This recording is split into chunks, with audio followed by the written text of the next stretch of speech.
Yeah, this is Jim back again with another video, and today I'm going to review The Life and Times of Mr. Perfect 2-disc DVD set, which was requested by YWC Addict 84 Brandon, who's a good friend of mine on here.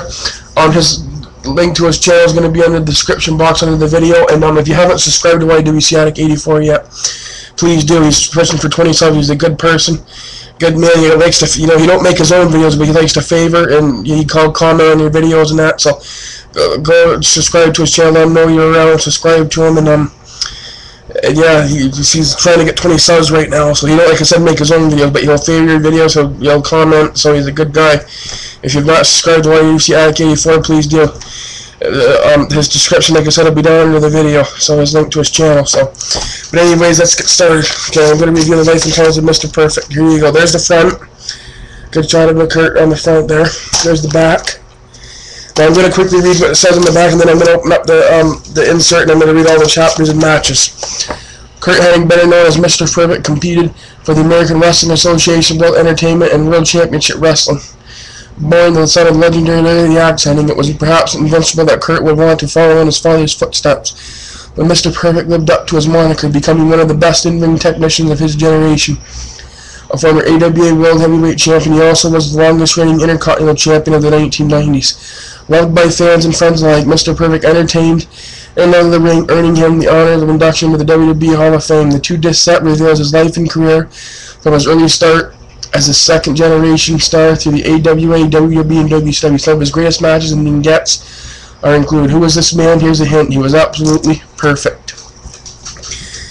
So I'm going to open it up. I'm going to go all through the inserts. There you see, this one, they designed these really nice. So you got C disc him against Shawn Michaels from SummerSlam '93. And then disc 2, it looks like he's got somebody in the perfect plex, but it looks like his boots in there. It looks like it could be Jim Powers. It looks like it might be. Yeah, you can tell you watch a lot of wrestling, and you can tell the wrestlers by their boots or something in their tights, and they don't even see them, but that's what it looks like. It looks like Jim Powers. Anyways, yeah, so let's go into the insert. I'm going to read all the chapters. Okay. There you see him giving this the perfect plex to Bam Bam Bigelow. And there's the back where he's throwing his towel up in the air. Okay. Disc 1, the chapters. I'm going to read all of the chapters now first, and I'm going to go into all the matches and special features. Okay. Perfection. Twin City Origins. Building a Path. AWA. Mr. Perfect. Living up to his name. Intercontinental Champion. The Prankster. The Commentator. WCW. Return to the WWE. Sudden Tragedy. Hall of Fame. The Perfect Legacy lives on. Now, the thing with this story that's really good is his family really does do a good job telling everything that's happened with him, like when he was born right up, to when he passed away. This is a very good story they did in Curt. I'm really glad that they did this story, that they put this story, the documentary of him on it. It was a great story that they put on there of him, and I'm really glad they put that on there. I think they did a good job doing it, and it's got like a lot of it tells all about his AWA run, and when he was Intercontinental Champion, when he turned as a commentator after with injuries and that, he did commentary for a while. It tells you when he went to WCW, his return to the WWE in 2002 when he came back, and he got the Wrestle Edge, and Edge talks about it on here, about how he got to wrestle Mr. Perfect when he came back and on Sunday Night Heat, which was really good. And it talks about him when he left the WWE, going to the independent, when he took independent bookings after he left WWE, and then they found him, then in this hotel room, which was a sad day for wrestling when Curt passed away. But it should have never happened. But it's many months ago, but he was a good man in that, and when he was inducted into the Hall of Fame, that was great to finally see Curt Hennig get inducted into the Hall of Fame. Now, a thing with this set that's really good, besides going into detail on the story that they do for the DVD set, but the matches they picked out in here as well is really good. I'm going to go over the special features now. And let's start with the matches, and I'm going to go through all the vignettes. Okay, so special features on Disc 1, Madison Square Garden, November 21st, 1982. Curt Hennig versus Eddie Gilbert, which was a very good match. You got AWA Championship Wrestling, November 26, 1985. Curt Hennig and Scott Hall versus Mr. Electricity, Steve Regal, and Jimmy Garvin.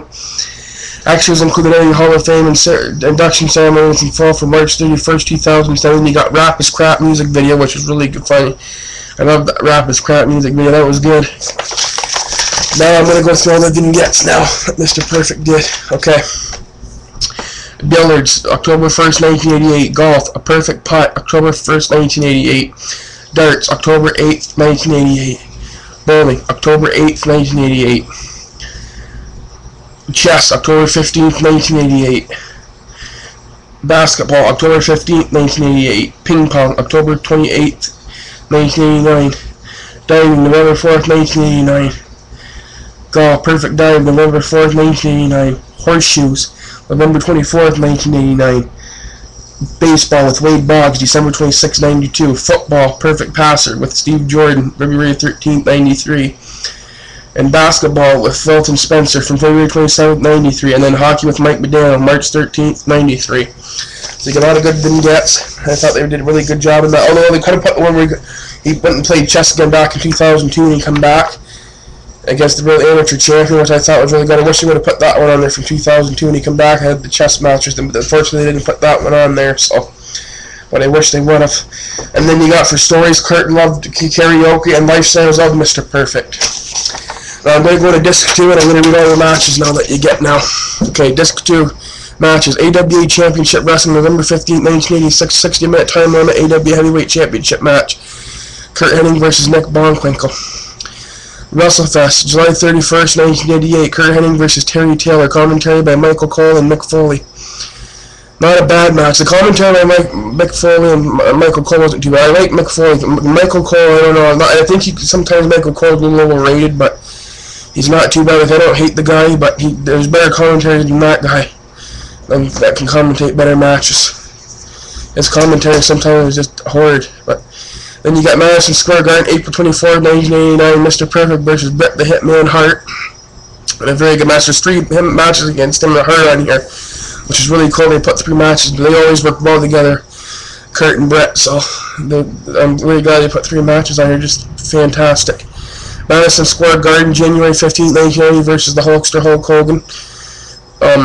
Madison Square Garden, November 24th, 1990, Intercontinental Championship match, special referee Roddy Piper versus the Texas Tornado, which was really good. And then, of course, you got the famous SummerSlam, August 26, 1991, for the Intercontinental Championship, where Bret Hart would go on to win the Intercontinental Championship, his first singles title, coming to the WWE. And Mr. Perfect, you know, the thing about that match that everybody knows is that Mr. Perfect went in there with a bad back that night to show his respect to Bret the Hitman Hart, which, you know, just showing how what a good guy he was, because, you know, he really didn't have to do that, but he went in and he wanted to give respect to Bret the Hitman, showing how much respect he had for Bret, so he went in there and did the match, which he really had a bad back one, that he needed to have surgery and that, and some of the things he did in that match, you sometimes wonder how he did. I mean, they just put on a wrestling clinic in that match, which is probably my favorite match that Kurt ever had. I mean, that was just an awesome match. My favorite of his entire career, I think, was one against Bret Hart at SummerSlam. I mean, how could you not like that match? That was just a superb match. One of the best ever, and I think that was a true masterpiece. And I think one of the best Intercontinental matches, that they're not only the best, one of the best matches of all time, but probably for Intercontinental title match, that's easily probably in the top 5 of all time. Just a phenomenal match. And then SummerSlam 1993, August 30th, 1993, WWF Intercontinental Championship match versus Shawn Michaels. Of course, Shawn Michaels was the Intercontinental Champion, then Mr. Perfect challenged him, and not too bad of a match. It was really good. Pretty good contest between him and Michaels. The Uncensored, March 15th, 1998, Kurt Hennig versus Bret the Hitman Hart, the last match he put on against Hart. Now, that was a good one. The one from WCW, I enjoyed that. It wasn't as good as the previous matches, like at SummerSlam 90, winner Madison Square Garden 89, but it was a good contest. Now, the thing with that is I think they could have put more WCW matches on it than what they did. I think they definitely could have more WCW matches for Kurt. I mean, I don't think they should have put like 5, 6, 7, but they at least could have put 3 or so on. That's why I said I think they could have made this into a 3 to 7 one and put more Kurt Hennig matches on it. But, you know, they still did a good job with the 2-disc set, even though they didn't put more WCW matches on than what they did. And I think they also should have put a couple of his matches when he came back in 2002, like against Edge and maybe Rob Van Dam, and stuff that he had when he came back in 02 would have been nice too if they would have included that on there, but they didn't, unfortunately. But still, overall, it's a good set. On a scale of 1 to 10, I give it a 10 just because they did a good job with the story and the match that they did pick out. I mean, the matches against Nick Bonfinkel, the 60-minute tournament draws matches with Hard On here and that, and matches they did pick, I think I'd give it a 10 myself. So, anyways, if you don't have this DVD in your set, you definitely got to pick this up. Even if you're not a Mr. Perfect fan, you're just a WWE fan, you definitely got to get this to your collection. You won't be disappointed. This 2007 is one of my favorites in my collection. I've watched this DVD at least 4 or 5 times since I bought it. I never get tired of the matches and that on here. It's a great DVD. Loved it. So, and you get to see his son Joe Hennig too on here. Talks about his father a lot on here. And the story on that, who now wrestles in the WWE, one half of the tag team champions on Raw. But yeah, you get to see Joe Hennig on there, which is really cool. That was his firstborn son. And then yeah, so like I said, you definitely got to pick this set up if you don't have it. It's a very good DVD set. I love it. So, but anyways, this has been Jim, the Marvin Hunter, and that's been my review of The Life and Times of Mr. Perfect DVD 2-disc set, and I'm out.